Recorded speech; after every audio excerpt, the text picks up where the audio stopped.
तो जैसा कि लास्ट एपिसोड में हमने देखा था कि चेनपिंग ने जैंग पर अपनी सोर्ची पावर से अटैक करना शुरू कर दिए क्योंकि वो समझ गया था कि जैंग उसे कंट्रोल करना चाहता है। वहीं दूसरी तरफ सोर्ड फेरी ने मास्टर वेईशांग का रास्ता ब्लॉक कर दिया था क्योंकि वो जानती थी कि मास्टर वेईशांग चेनपिंग का मास्टर बनना चाहते हैं और सोर्ड फेरी ने ये अटैक करके बस यही जानना चाहा कि बंदा क्या वाकई चेनपिंग का मास्टर बनने के लायक भी है। वहीं दूसरी तरफ चेनपिंग ने जैंग को बुरी तरह से घायल कर दिया था, मगर वो जैंग को खत्म कर पाई इससे पहले मास्टर वेईशांग वहां पर आकर उसे रोक लेते हैं। अब आगे तो इस एपिसोड की शुरुआत उसी सीन से होती है जहाँ पर बाओपिंग काफी ज्यादा पैनिक होते हुए चेनपिंग को बताने लगी कि मार्शल अंकल हमारे पीछे एक भूत खड़ा है। तब तक सोर्ड फेरी नीचे उतर चुकी थी। वो चेनपिंग को आवाज देते हुए कहने लगी कि हमारी दोबारा मुलाकात हो गई। यहाँ पर चेनपिंग को तो अपनी आंखों पर यकीन ही नहीं हो रहा था कि सोर्ड फेरी उससे मिलने आई है। साथ ही वो बाओपिंग को भी समझाने लगा कि फेरी से डरने की कोई जरूरत नहीं, ये तो हम में से ही एक है। साथ ही साथ वो फेरी को भी बताने लगा कि ये है बाओपिंग, ये हमारे मास्टर जीशांग की डिसाइपल थी। तो बाओपिंग थोड़ी सी घबराती हुई सोर्ड फेरी से कहने लगी कि सीनियर आप काफी ज्यादा खूबसूरत हो। तो फेरी भी उसके नाक पर टिचकी मारती हुई बताती है कि ना तुमसे ज्यादा तो बिल्कुल नहीं। और तभी चेनपिंग सोर्ड फेरी से धीरे से पूछने लगा कि आप असली दुनिया में नहीं आ सकती। अगर आप इस दुनिया में आई तो इस दुनिया का हर एक पावरफुल सेंट आपको ट्रेस कर लेगा। हो सकता है कि वो लोग आप पर एक साथ मिलकर अटैक कर दे। जिस पर सोर्ड फेरी बताने लगी कि तुम्हारे मास्टर जीशांग ने एक डाओ एंसेस्टर से मुलाकात की थी और उन्होंने मेरे लिए स्पेशल लोटस फ्लावर लाया। मैं इतना तो जानती हूँ कि इस लोटस फ्लावर के लिए उन्होंने एक भारी कीमत चुकाई होगी, मगर उन्होंने उस डाओ एंसेस्टर को क्या दिया ये मुझे नहीं बताया। तो इस लोटस फ्लावर के होते हुए कोई भी मेरी ऑरा को ट्रेस नहीं कर सकता। जिस पर चेनपिंग बताता है कि मास्टर जीशांग की मुझ पर भी कई सारे एहसान हैं जिसे मैं कभी भी चुका नहीं पाऊंगा। तब तक जैंग भी जैसे तैसे खुद को संभालते हुए उठ जाता है। उसके माथे पर अभी भी मास्टर जीशांग की सील का मार्क छपा हुआ था और तभी उसकी नजर पड़ी मास्टर वेईशांग पर। उन्हें देखकर वो बिल्कुल भी खुश नहीं हुआ। वो कहता है बताओ आप यहाँ पर क्यों आए हो, आपको क्या लगता है आप मुझे डरा सकते हो। उसके तेवर देखकर मास्टर वेईशांग कहने लगे कि तुम तो अभी भी नहीं बदले, पहले जैसे ही जिद्दी हो। तुम्हारी खास बात तो ये है कि तुम हजारों गलतियाँ करोगे मगर आज तक तुमने कभी अपनी गलती को नहीं माना। मेरे ख्याल से अगले जन्म में शायद तुम बेहतर इंसान बन जाओ। जो सुनते साथ ही जैंग उनसे कहने लगा कि आप ही तो मेरे मास्टर थे, इस सारी हरकतें मैंने आपसे सीखी है। अब उसकी बदतमीजी देखते साथ ही मास्टर वेईशांग ने डिवाइन लेटर का इस्तेमाल करते हुए जैंग को पीछे की तरफ पुश कर दिया। जैंग हैरान होते हुए कहने लगा कि आप तो जेंटलमैन हो ना, आपने तो मेरे साथ बात करनी चाहिए ना कि मुझ पर पंच हिट करना चाहिए। क्या यही आपका रीजनिंग का तरीका है? अगर ऐसी बात है तो मुझे जरा भी पसंद नहीं आया। जिस पर मास्टर वेईशांग कहते हैं कि रीजनिंग तो मैं उन्हीं लोगों से करता हूँ जिन्हें मेरी बातें समझ आ जाए। तुम तो ठहरे एक नंबर के बेवकूफ, भला तुम पर मैं अपने लफ्ज जाया क्यों करूँगा। और इतना कहते साथ ही उन्होंने एक और पावरफुल लेटर को समन कर लिया, जिसे देखते साथ ही जैंग काफी ज्यादा पैनिक हो गया था। मास्टर वेईशांग उसे बताने लगे कि ये वाला लेटर तो काफी ज्यादा पावरफुल है, इसे मैंने इंपीरियल एकेडमी के ग्रैंड मास्टर से उधार लिया था। सो यहाँ पर जैंग ने फटाफट से अपने डिफेंसिव पावर को एक्टिवेट करते हुए इस लेटर के प्रेशर को काउंटर करना शुरू कर दिया। वो अपने मास्टर वेईशांग से कहने लगा कि आप बेवजह मुझ पर अटैक कर रहे हो। आपको अगर धोखा किसी ने दिया है तो वो है आपका फेवरेट डिसाइपल जीशांग। वही समय से पहले मारा गया और आप उसके खोने का सारा गुस्सा मुझ पर उतार रहे। अब ये सुनते साथ ही मास्टर वेईशांग ने अपने प्रेशर को और ज्यादा बढ़ा दिया, जिसके चलते जैंग सीधा घुटनों पर आ चुका था। दोस्तों ये बात तो आपको भी माननी पड़ेगी कि इन 2 हफ्तों में जैंग ने काफी ज्यादा मार खाई है। जो भी आ रहा उसे धोकर जा रहा। यहाँ पर जैंग कहने लगा कि आपने कभी मुझे पसंद नहीं किया, आपकी वजह से मैं ऐसा बना हूँ। ऑलरेडी मेरी हालत बद से बदतर हो गई और आप हो जो दोबारा से मुझे बुली करने के लिए यहाँ पहुँच गए। जो सुनते साथ ही मास्टर वेईशांग ने अपना प्रेशर हटा दिया। जैंग उसे बताने लगा कि कन्फ्यूशियन टेम्पल के तीसरे मास्टर ने बताया था कि इंसानों का स्वभाव पैदाइशी अच्छा होता है, मगर आप और आपके डिसाइपल जीशांग ने ये बात नहीं मानी। आपने बताया कि इंसान के अंदर बुराई पैदाइशी एग्जिस्ट करती और आपके इसी थॉट प्रोसेस को देखकर उन लोगों ने आपको कन्फ्यूशियन टेम्पल से धक्के मार के निकाल दिया। और अब जरा अपनी हालत देखो, जिन सेंट्स के साथ आप डिबेट हार गए थे वो लोग अभी भी जिंदा है और आपका डिसाइपल दोनों भी मारे मारे गए। पता नहीं आप इतने जिद्दी और अकड़ू कैसे हो सकते, आपने उसी वक्त हार मान लेनी चाहिए थी। मगर नहीं, ये आपसे भला कैसे होगा, आप तो एक नंबर के जिद्दी हो और इसी वजह से आप मारे गए और आपके दुश्मन जिंदा है। जो सुनते साथ ही मास्टर वेईशांग ने अपने गोल्डन रोप से ज़ैंग को जकड़ लिया। वो कह रहे थे कि बस अब अपनी बकबक करना बंद कर दो, तुम्हें बस 1 मिनट बोलने क्या दिया, तुमने तो कई सारी बातें सुना दी। चलो तुम्हारा टाइम तो अप हो गया, अब बोलने की बारी मेरी होगी। जिसके बाद मास्टर वेईशांग अपनी कहानी सुनाने लगे। वो कह रहे थे कि इंसान के नेचर में ईवल और अच्छाई दोनों भी एग्जिस्ट करते हैं। अगर मैं चाहता तो उस डिबेट को जीत सकता था, लेकिन मैंने ये सही नहीं समझा। मैंने जानबूझकर हार मान ली ताकि वो डिबेट एक जंग में तब्दील ना हो जाए। जिसके बाद मैं अकेला ही सिक्लूजन में चला गया और जब मैं बाहर आया तब तक तुम दोनों भाई एक दूसरे के खिलाफ हो चुके थे। वेल यहाँ पर मास्टर वेईशांग अपने 2 डिसाइपल यानी कि ज़ैंग और मास्टर ज़ीशांग की बात कर रहे हैं। वो कहते हैं कि जब मैं बाहर आया तब मैंने देखा कि ज़ीशांग तो ऑलरेडी हेवन के खिलाफ जा चुका। मैंने हजारों सालों पहले कसम खाई थी कि मैं कभी भी इस दुनिया के मसलों में इंटरफेयर नहीं करूंगा। उस दिन मैं अपनी कसम को तोड़कर अपने डिसाइपल को बचाने वाला था, लेकिन मेरे आने तक काफी ज्यादा देर हो चुकी थी। ज़ीशांग की फिजिकल बॉडी पूरी तरह से कोलैप्स हो गई और उसकी divine soul heaven and earth पर भटकती रह गई। वेल यहाँ पर मास्टर वेईशांग काफी ज्यादा मायूस थे, मगर ज़ैंग को इससे कोई फर्क नहीं पड़ता। वो कहता है कि आपने हमेशा ज़ीशांग को ही इम्पोर्टेंस दिया, उसी के खातिर आपने अपनी ही न जाने कितनी ही सारी सुपरनेचुरल पावर्स को खो दिया था, लेकिन मेरे लिए तो आपने कभी कुछ नहीं किया, मुझे हमेशा अकेला छोड़ा। जिस पर मास्टर वेईशांग कहने लगे कि यहाँ पर तो तुम गलत हो, मैंने हमेशा अपने दोनों डिसाइपल्स को इक्वली ट्रीट किया। चलो जरा मुझे ये बताओ कि ज़ीशांग को चेस खेलना किसने सिखाया था? जिस पर ज़ैंग ताना मारते हुए कहने लगा कि मेरे ख्याल से किसी बुढ़े ने सिखाया होगा। अब ये सुनते साथ ही मास्टर वेईशांग ने उसे नीचे खिसका दिया। वो उससे कहते कि ज़ैंग मैंने तुम्हें सिखाया कि लोगों के साथ रीजनिंग कैसे करनी है, डिबेट और आर्ग्यूमेंट कैसे करनी है, ये दोनों चीजें मैंने तुम्हें सिखा दी थी।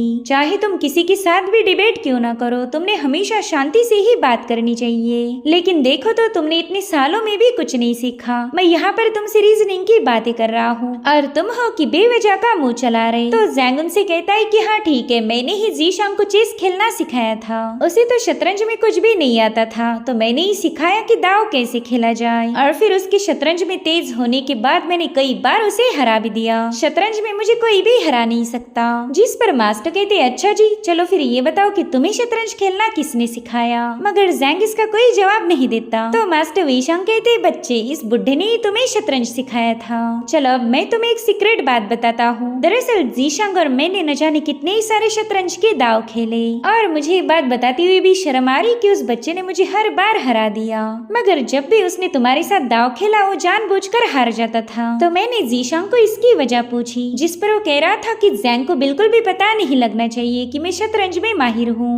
जब भी मैं उसके सामने हार जाता हूँ ज़ैंग काफी ज्यादा खुश नजर आता और मैं उसे हमेशा खुश देखना चाहता हूँ। उसने हमेशा तुमसे प्यार किया और तुम थे कि हमेशा उसके पीछे पड़े रहते। अब ये सारी बातें सुनकर ज़ैंग को थोड़ा सा बुरा लग रहा था, मगर वो दोबारा से अपने इमोशंस को कंट्रोल करते हुए कहने लगा कि मुझे इससे कोई फर्क नहीं पड़ता। तो वेईशांग कहने लगी कि पता नहीं तुम्हारे दिल में इतनी नफरत क्यों भरी है। तुम्हारे भाई ज़ीशांग ने हमेशा तुमसे प्यार किया, तुम्हें अपने बड़े भाई जैसी रिस्पेक्ट दी। इतना ही नहीं, उसने क्लिफ एकेडमी को भी तुम्हारी खातिर ही एस्टेब्लिश किया था ताकि वो किसी तरह से तुम्हारी मदद कर पाए। मगर फिर लोगों ने उसके खिलाफ प्लानिंग बनाना शुरू कर दी। मास्टर मा ज़ैंग ने भी उसे धोखा दे दिया, साथ ही साथ तुमने भी उसके खिलाफ न जाने कितनी सारी प्लानिंग बनाई और इसी वजह से ज़ीशांग तुमसे काफी ज्यादा डिसअपॉइंट हुआ था। जिस पर ज़ैंग कहने लगा कि मा ज़ैंग काफी ज्यादा एम्बिशियस था और ज़ीशांग ने तहे दिल से उस पर भरोसा रखा। आपने जाने से पहले हमें एक बात सिखाई थी कि किसी भी बंदे पर पूरा भरोसा मत रखना, लेकिन जूनियर भाई ज़ीशांग ने मा ज़ैंग पर पूरा भरोसा रखा और बाद में उसे धोखा मिला।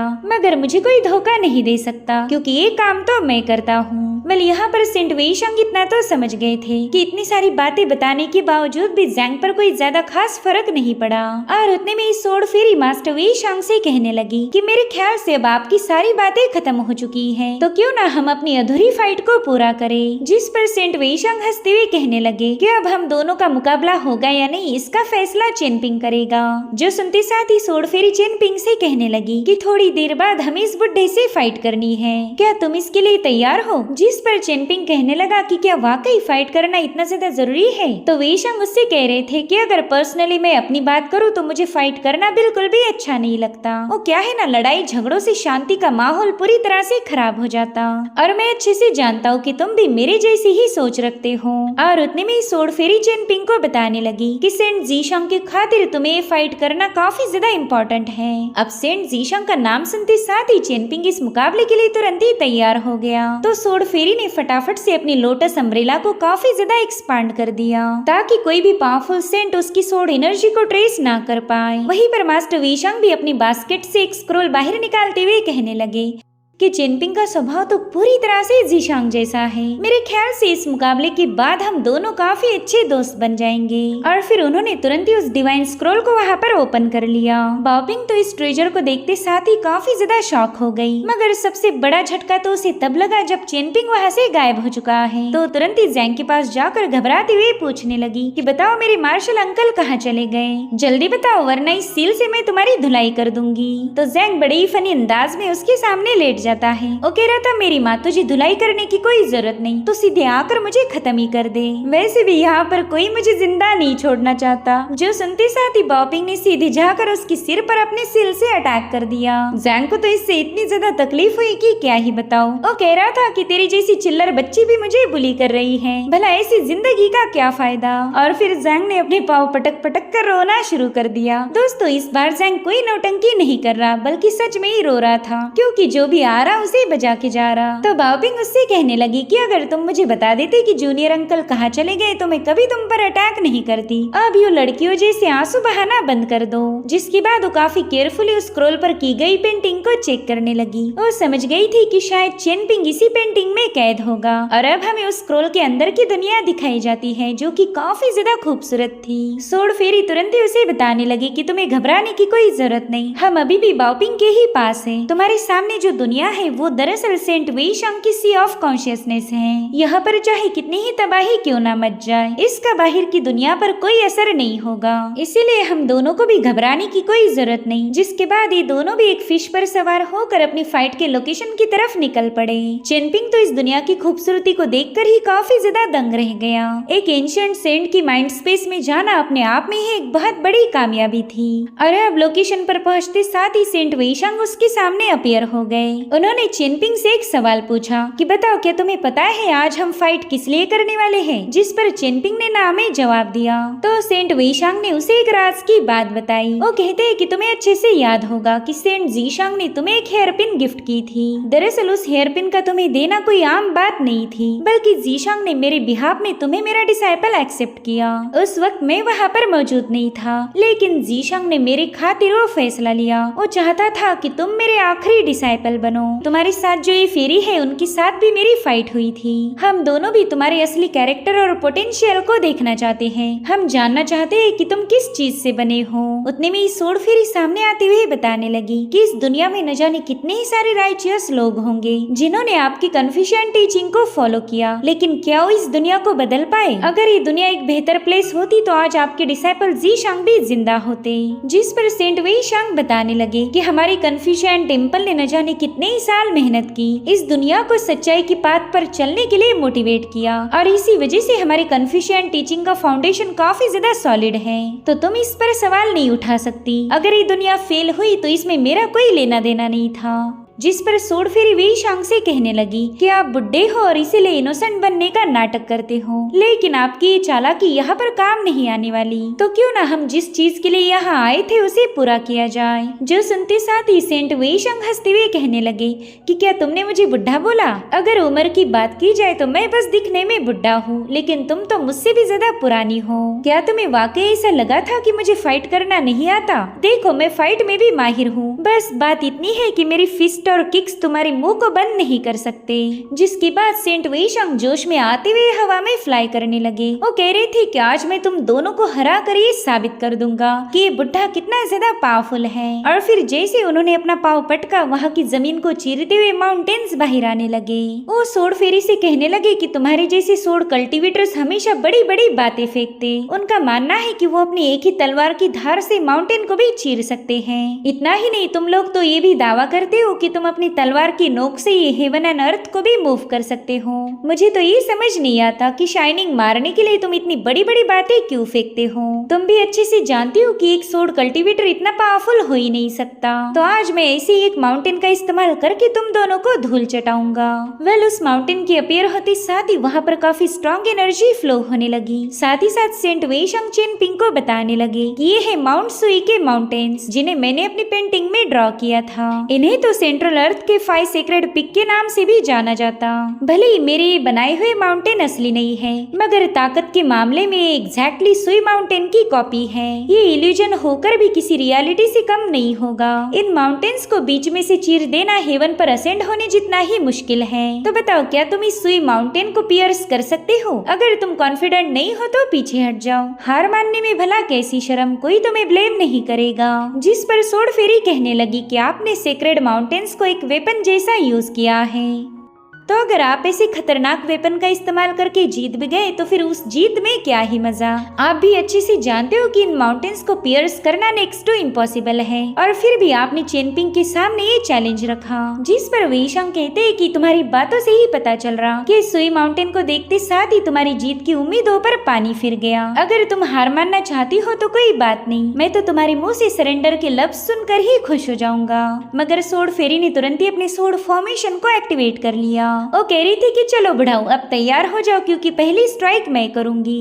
तो सेंट वेइशंग ने भी फटाफट से वहाँ पर पानी के फ्लोज क्रिएट करना शुरू कर दिए, जो कि सोर्ड फेरी की तलवारों को नाकाम कर रही थी। साथ ही सेंट वेइशंग बताने लगे कि हजारों सालों पहले ग्रेट बैटल हुई थी जिसमें तुम्हारे मालिक की हार हो गई, और तभी से सोर्ड कल्टीवेटर्स की तादाद कम होने लगी। इसके पीछे का रीजन था 9 हेवंस। 9 हेवंस ने हावरान रेल्म के कुछ ग्रेट गार्डियंस की टीम बनाई थी, और उन्हीं गार्डियन टावर्स के हाथों सोर्ड कल्टीवेटर्स के साथ साथ डीमन क्लैन को भी मिटाया गया, जिसके बाद एक व्हाइट जेड सिटी बनाई गई जो कि हेवन एंड अर्थ के दरमियान एग्जिस्ट करती थी। लेकिन अब तो पुराना जमाना बीत गया है। आज की इस नई एरा ने किसी भी बहादुर तलवारबाज को विटनेस नहीं किया, और इस तरह से सेंट वेइशंग ने बातों ही बातों में सोर्ड फेरी की सारी तलवारों को नाकाम कर दिया था। मगर तब तक सोर्ड फेरी ने उन पर एक और हमला कर दिया, जिससे वहाँ पर काफी स्ट्रॉन्ग एनर्जी फ्लक्चुएशंस रिलीज हो रहे थे। इधर सोर्ड फेरी चेनपिंग को बताने लगी कि मैं नहीं चाहती कि तुम सिर्फ बॉक्सिंग के दम पर ही सरवाइव करो, वैसे तो फिर तुम्हारी जिंदगी काफी ज्यादा छोटी हो जाएगी, और मैं नहीं चाहती कि तुम्हारे एम्बिशंस छोटे हो। जरा सोचो तुम कौन हो, बताओ तुम्हारा क्या नाम है। तो चेनपिंग ने उन्हें अपना नाम बताया। तो सोर्ड फेरी बड़े ही प्यार से उसके सिर पर अपना हाथ फेरते हुए कहने लगी कि तुम सिर्फ चेनपिंग नहीं हो सकते, बल्कि तुम मेरे मास्टर भी हो। अब ये सुनते साथ ही चेनपिंग थोड़ा सा हेजिटेट करने लगा, क्योंकि सोर्ड फेरी के सामने तो चेनपिंग कुछ भी नहीं, मगर फिर भी वो उसे अपना मास्टर बुला रही थी। और उतने में सेंट वेइशंग उन्हें चिढ़ाते हुए कहने लगे कि थोड़ी देर पहला तो तुम दोनों भी काफी ज्यादा जोश में थे, फिर अचानक से तुम इतने ठंडे कैसे पड़ गए। जिसके बाद सेंट वेइशंग ने वहाँ पर सुई माउंटेन के माउंटेन गॉड को भी समन कर लिया। चेनपिंग तो ये देखते साथ ही काफी ज्यादा हैरान था। वेल, इस माउंटेन गॉड का नाम था डीशान, यानी कि सेंट वेइशंग ने सिर्फ सुई माउंटेन को ही कॉपी नहीं किया था, बल्कि वहाँ के माउंटेन गॉड की भी एक कॉपी बना ली। उतने में सोर्ड फेरी ने चेनपिंग से एक सवाल पूछा। वो कहती है कि अगर तुम्हारे रास्ते में एक माउंटेन है तो तुम क्या करोगे। जिस पर चेनपिंग कह रहा था कि मैं उस माउंटेन को क्लाइंब करूंगा। जिस पर सोर्ड फेरी पूछती है और अगर तुम्हारे हाथ में तलवार रही तब तुम क्या करोगे। तो चेनपिंग उन्हें बताता है कि फिर तो मैं उस माउंटेन को पियर्स कर दूंगा। जो सुनते साथ ही सोर्ड फेरी स्माइल करते हुए कहने लगी कि मुझे तुमसे इसी जवाब की उम्मीद थी। अब मैं अपने असली फॉर्म को रिवील करने वाली हूँ और तुम अपनी पूरी ताकत के साथ स्ट्राइक करना। और इतना कहते साथ ही सोर्ड फेरी वहाँ से गायब होते हुए एक हेवनली सोर्ड वहाँ पर अपीयर हो गई। यही था सोर्ड फेरी का असली फॉर्म। उस सोर्ड से रिलीज होने वाली ऑरा से ही चेनपिंग को काफी ज्यादा तकलीफ हो रही थी, मगर फिर भी वो अपनी पूरी ताकत लगाते हुए आगे बढ़ने लगा। और फिर जैसे ही चेनपिंग ने उस तलवार के हैंडल को हाथ लगाया, सोर्ड फेरी की सारी पावर उसके अंदर समा चुकी थी। इनफैक्ट सेंट वेइशंग भी उस तलवार से निकलने वाली ऑरा को देखकर ही हैरान हो गए। वो कह रहे थे कि ऐसी मैग्निफिसेंट सोर्ड ची मैंने आज तक नहीं देखी देखी थी। अब मैं समझ गया कि वो बंदी इतनी जुबान क्यों चला रही थी। ये तो वाकई काफी ज्यादा पावरफुल है। 10,000 सालों के बाद तो इसकी पावर और भी ज्यादा कम हो गई, मगर अभी भी इस तलवार में इतना दम है कि ये अर्थ एंड हेवन को पूरी तरह से शेक करके रख दे। यही वजह थी कि 10,000 सालों पहले इसे सभी तलवारों की मास्टर माना गया। अब तो ये मुकाबला और भी ज्यादा दिलचस्प हो गया। चलो देखता हूँ कि ये तलवार हाथ में आने के बाद चेनपिंग क्या करेगा। साथ ही यहाँ पर मास्टर वेईशांग ने चेनपिंग को एक ब्लेसिंग दी थी। वो बस थोड़ी देर के लिए सही, मगर 10वीं रेल्म के कल्टीवेटर की पावर को हार्नेस कर सकता था। तभी सोर्ड फेरी उसे बताने लगी कि चेनपिंग ये सब एक इल्यूजन है, मगर यहाँ यूज करने वाली पावर भी असली है और ये इल्यूजन भी असली है। तुम्हें इतनी ज्यादा एनर्जी इसलिए फील हो रही है क्योंकि तुम जल्दी नेसेंट सोल लेवल पर पहुंच जाओगे। सो गाइस, नेसेंट सोल यानी कि ची कल्टीवेशन की 10वीं रेल्म, और चेनपिंग बस ये बैटल होने तक ही इस पावर को एक्सेस कर सकता था। जैसे ये बैटल खत्म हो जाए वो दोबारा से अपनी नॉर्मल स्टेट में आ जाएगा। सोर्ड फेरी उसे बता रही थी कि तुम्हें जल्दबाजी करने की कोई जरूरत नहीं, थोड़ी देर तक इस पावर को अपनी बॉडी के अंदर स्टेबल होने दो और उसके बाद अटैक करना। एक ची कल्टीवेटर अपनी एनर्जी का इस्तेमाल करते हुए खुद को नरिश करता है और उसी एनर्जी से न जाने कितने ही सारे सोर्ड इंटेंट का जन्म हुआ। एक तलवारबाज की तलवार उतनी ही ज्यादा पावरफुल हो सकती जितना कि वो बंदा पावरफुल हो, यानी कि अगर कल्टीवेटर पावरफुल है तो उसकी स्ट्राइक भी उतनी ही ज्यादा भयानक होगी। अगर तुम्हारी बॉडी में एनर्जी नहीं है तो फिर तुम्हारे हाथ में चाहे कितनी ही पावरफुल तलवार क्यों ना आए, तुम उसका बिल्कुल भी इस्तेमाल नहीं कर पाओगे। यहाँ पर चेनपिंग उस तलवार को उठाने की पूरी कोशिश कर रहा था, मगर इससे उसे काफी ज्यादा तकलीफ होने लगी। साथ ही सोर्ड फेरी उसे बता रही थी कि अपना पूरा जोर लगाओ, जितनी ताकत तुम्हारे अंदर होगी तुम्हारी सोर्ड स्ट्राइक उतनी ही ज्यादा भयानक होगी। मैं उम्मीद करती हूँ कि मेरे मास्टर ये बात समझ चुके होंगे। जिस पर चेनपिंग कहने लगा कि हाँ, मैं आपकी सारी बातें समझ गया, लेकिन मुझे तो बस एक ही बात समझ नहीं आ रही कि मैं इस सोर्ड से स्ट्राइक हिट कैसे करूँगा। ये तो मुझसे उठाई भी नहीं जा रही। वेल, यहाँ पर सोर्ड फेरी उसकी कोई मदद नहीं कर सकती थी, वो तो सिर्फ चेनपिंग को मोटिवेट कर सकती है। तो चेनपिंग को बताने लगी कि तुम्हारे सामने कोई रिवर हो या फिर माउंटेन हो, गॉड हो या फिर डीमन हो, तुम बस हमेशा एक ही बात याद रखोगे कि तुम्हारे पास एक सोर्ड है। तो चेनपिंग भी सोर्ड फेरी ने बताई हुई बातें दोहराने लगा और फाइनली उसने उस हेवी सोर्ड को उठा लिया था।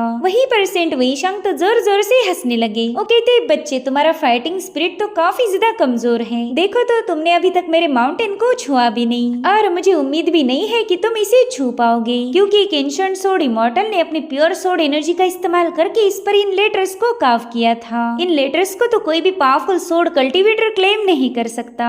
अगर आज तुम इनमें से 5 लेटर्स को भी क्लेम कर पाए तो मैं दावे के साथ बता सकता हूँ कि आगे चलकर तुम एक अर्थ सोर्ड इमॉर्टल बनोगे। और उतने में सेंट वेईशांग की माउंटेन पर लिखे गए लेटर्स सीधे चेनपिंग के पास पहुँच गए। यहाँ पर वो चेनपिंग की एबिलिटीज को चेक करना चाहते थे, लेकिन चेनपिंग ने जैसे ही अपनी आंखें खोली वो लेटर्स तुरंत ही वहाँ से भाग जाते हैं। जो देखते साथ ही सेंट वेईशांग माफी मांगते हुए कहने लगे कि शायद इन लेटर्स को तुम्हारी एनर्जी बिल्कुल भी पसंद नहीं आई, अगर ये तुम्हें पसंद कर लेते तो शायद आगे चलकर तुम्हारा फ्यूचर ब्राइट होता। जिस पर चेनपिंग कहने लगा कि अगर ये लेटर मुझे नहीं चुनते तो कोई बात नहीं, वैसे भी मुझे इनकी कोई जरूरत नहीं। साथ ही वो सोर्ड फेरी को बताने लगा कि जब मैंने मार्शल आर्ट की शुरुआत की थी तब मैं एक ही मूव को 1000 बार रिपीट करता था। उस वक्त मुझे रियलाइज हुआ था कि जब एक चीज मैं बार बार करता हूँ तब उसमें एक्सपर्ट हो जाता हूँ। इसलिए आज मेरी पहली स्ट्राइक आपको थोड़ी सी हल्की लगेगी, लेकिन मेरी second sword strike definitely fast होगी। वेल, यहाँ पर चेनपिंग के तेवर देखते साथ ही मास्टर वेईशांग को अपने डिसाइपल जीशांग की याद आ गई। उसने सिर्फ एक ही सोर्ड टेक्निक को सीखने के लिए 10 साल लगा दिए थे।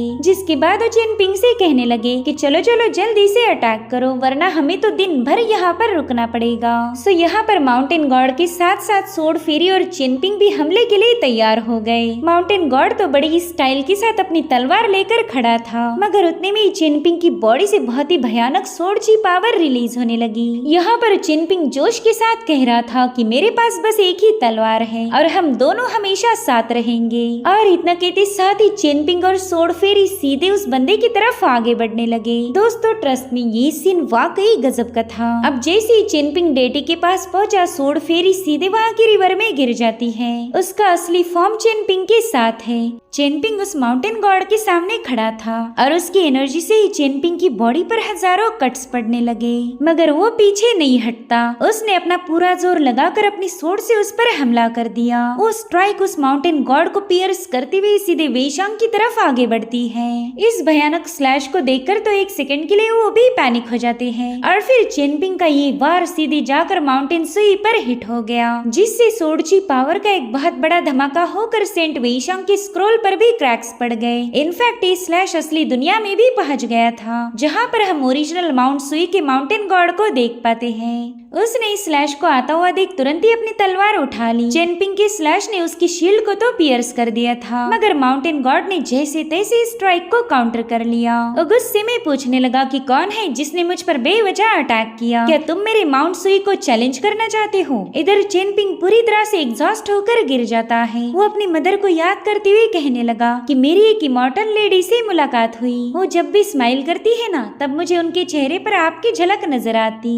और अब यहाँ पर हम जियानलिंग नाम की एक सोड इमॉर्टल को देख पाते हैं। गाइस, इसका चेनपिंग के साथ क्या कनेक्शन है ये तो फिलहाल हमें बताया नहीं गया। वो चेनपिंग से कह रही थी कि शायद यही तुम्हारे हार्ट का रिफ्लेक्शन है, जिसके बाद वो वहाँ से गायब हो गई। इधर चेनपिंग तारों को छूने की कोशिश में सोड फेरी के दामन को पकड़ लेता है। वो उससे कह रही थी कि शायद तुम भी इस दुनिया में मेरे जैसे ही अकेले हो। और अभी दोनों एक जगह पर गप्पे मारने बैठ जाते हैं। यहाँ पर सोड फेरी उससे पूछ रही थी कि बताओ तुम हमेशा इतने परेशान क्यों रहते हो? तो छोटू सा चेनपिंग उसे बताने लगा कि मैं बाओपिंग और अपने दोस्तों की फिक्र करता हूँ, साथ ही मेरी कई सारी शिकायतें भी हैं। पहला ये लोग मेरे हाथ का खाना काफी ज्यादा पसंद करते थे, मगर जैसे इन्होंने बाहर का खाना शुरू किया तब से इन्हें मेरी डिशेस बिल्कुल भी अच्छी नहीं लगती। मैं इनके लिए मछलियाँ पकड़ता हूँ, सूप बनाता हूँ, मगर उसे खाकर भी उनके चेहरे पर खुशी नजर नहीं आती, जिससे मुझे काफी ज्यादा हर्ट होता है। साथ ही उस दिन लिनशुआ ने बेवजह ही मुझे डांट दिया। इतना ही नहीं, मेरा इमॉर्टलिटी ब्रिज भी ब्रोकन है, तो मेरे दिमाग में उसका भी टेंशन रहता। लेकिन मैंने आपसे वादा किया था कि मैं जरूर से पावरफुल बनूंगा, तो मैं अपना वादा निभाने वाला हूँ। मैं भी लियांग जैसा ही पावरफुल बनना चाहता हूँ। वो बंदा तो कहीं भी आ जा सकता, मुझे वो काफी ज्यादा पसंद है। तो सोड फेरी उससे पूछती कि चेनपिंग तुम हमेशा दूसरों के बारे में क्यों सोचते हो? तुमने कभी अपने बारे में भी सोचना चाहिए। जिस पर वो बताने लगा कि जब मेरे पेरेंट्स की डेथ हुई थी तभी से मैं अपने बारे में ही सोचता आ रहा था। ये तो अब मेरे दोस्त बने हैं तो मुझे इनकी फिक्र रहती। वैसे आपको एक बात बताऊं, मैं फिलहाल काफी ज्यादा रईस हूँ, बस आप इसके बारे में किसी और को मत बताना। जो सुनते साथ ही फेरी की हंसी छूट गई। वो तुरंत ही चेनपिंग के सिर पर हाथ रखते हुए उसे लाड दिखाने लगी। तो चेनपिंग कहता है सीनियर, जब आप मुझे लाड करती हो ना तब मुझे काफी ज्यादा शर्म आती। तो फेरी कहती है ठीक है, मैं उस स्पेशल लड़की के सामने कभी तुम्हारा लाड नहीं करूंगी। मैं जानती हूँ कि तुम उस लड़की को पसंद करते हो। तो चेनपिंग उनसे पूछता है कि सीनियर कहीं आप मुझसे नाराज तो नहीं हो? जो सुनते साथ ही फेरी ने तुरंत ही उसे उठा लिया और जैसे एक माँ अपने बच्चे से प्यार करती है उसी तरह से वो चेनपिंग का लाड करने लगी। वेल ये सब हो रहा था चेनपिंग के माइंड स्पेस में और बेहोश चेनपिंग के चेहरे पर ये सब देखकर ही स्माइल आ गई। इधर सेंट वेईशांग फेरी से कहने लगे कि शायद तुम लोग ये मुकाबला हार गए हो। देखो तो माउंटेन पर कोई क्रैक नजर नहीं आ रहा। और उतने में ही असली वाला माउंटेन गॉड वहाँ पर पहुँच जाता है। वो कह रहा था बताओ किसने मेरे माउंटेन सुई पर हमला किया? तो सेंट वेईशांग उसे समझाने लगे कि ये तो बस एक इल्यूजन था, हमारा अटैक इस स्पेस से बाहर ही नहीं जा सकता। मगर माउंटेन गॉड उस पर गुस्सा हो गया। वो कह रहा था कि मेरी प्रोटेक्टिव शील्ड की धज्जियां उड़ गई, साथ ही मेरे माउंटेन पर भी क्रैक्स पड़ गए। अब ये सुनते साथ ही वेईशांग अपना सिर खुजाने लगे। वो समझ गए थे कि चेनपिंग ये मुकाबला जीत चुका है, इसलिए वो तुरंत ही माउंटेन गॉड को मस्का मारते हुए कहने लगे कि प्लीज जीशांग की खातिर इस मैटर को यहीं पर रफा दफा करो। अरे हाँ, तुम्हें देखकर याद आया कि तुम एक गॉडेस पर लाइन मारा करते थे, जिसके चलते वो बंदी तुम्हारी पिटाई करने वाली थी, मगर मैंने उसे 3 दिनों तक समझाया था, तभी जाकर उस बंदी ने तुम्हें जलील नहीं किया, वरना तो तुम्हारी बड़ी ही बदनामी होती। अब ये सुनते साथ ही माउंटेन गॉड ने तुरंत ही इस मैटर को ड्रॉप कर दिया। साथ ही वो चेनपिंग के बारे में पूछने लगा कि आखिर ये बंदा है कौन? इसकी एनर्जी काफी ज्यादा भयानक थी। तो वेईशांग कहने लगे कि उसे छोड़ो, वो जो औरत दिख रही ना, ये बहुत ही ज्यादा गुस्सैल है, अगर इसे उकसाया तो लेने के देने पड़ जाएंगे। जो सुनते साथ ही वो गॉड तुरंत ही वहाँ से रवाना हो गया। इधर चेनपिंग को होश आते साथ ही वो बड़ी तेजी के साथ सोड फेरी से दूर हट गया। उसे काफी ज्यादा शर्म आ रही थी। तब तक सेंट वेईशांग भी वहाँ पर पहुँच जाते हैं। वो कह रहे थे कि देखो ना मैंने कुछ सुना और ना मैंने कुछ देखा, इसलिए तुम्हें ऑकवर्ड फील करने की कोई जरूरत नहीं। इतना ही नहीं, यहाँ पर तो उन्होंने नोटिस किया कि सोड फेरी के चेहरे पर स्माइल है, तो कंफ्यूज होते हुए कहने लगे कि मुझे तो पता ही नहीं था इस भयानक औरत को स्माइल करना भी मालूम है। यहाँ पर चेनपिंग खुद से ही नाराज था कि उसकी तलवार ने माउंटेन को ब्रेक नहीं किया, तो फेरी उसे बताने लगी कि भले ये पेंटिंग वाले माउंटेन ब्रेक नहीं हुए, लेकिन तुमने असली दुनिया की सुई माउंटेन को ब्रेक किया। जो सुनते साथ ही चेनपिंग तो काफी ज्यादा खुश हो गया। साथ ही सोड फेरी उसे बताने लगी कि अब मुझे जाना पड़ेगा, मैं एक तलवार फोर्ज करने वाली हूँ और उसमें मुझे 60 सालों का वक्त लगेगा। शायद तुम्हें मुझसे शिकायत होगी कि मैंने तुम्हारी इमॉर्टैलिटी ब्रिज को रिपेयर क्यों नहीं किया। जिस पर चेनपिंग कहने लगा कि मास्टर याओ ने मुझे बताया था कि तकदीर पर भरोसा करो, जो तुम्हारी तकदीर में लिखा है वो तुम्हें जरूर मिलेगा। जिस पर फेरी कह रही थी कि तकदीर के भरोसे मत बैठो, हेवन के खिलाफ जाओ, तभी जाकर तुम एक बेहतरीन कल्टीवेटर बनोगे। अब मैं ठीक 60 सालों बाद तुम्हारे पास वापिस आऊंगी। इतना कहते साथ ही उन्होंने एक दूसरे को हाई फाई दिया। फेरी उसके साथ मजाक करते हुए कह रही थी कि 60 सालों में अपने बाल सफेद मत करवा लेना, वरना तो फिर मैं तुम्हें मास्टर नहीं बुलाने वाली। तब तक सेंट वेईशांग ने भी गेट ओपन कर लिया था। उनके हाथ में हम सेंट जीशांग ने दी हुई हेयर पिन को देख पाते हैं। वो जीशांग को याद करते हुए कहने लगे कि तुम्हारा चेनपिंग मुझे काफी ज्यादा पसंद आया। और इसी के साथ एपिसोड यहीं पर एंड हो जाता है। Thank you so much for watching. Bye bye, take care.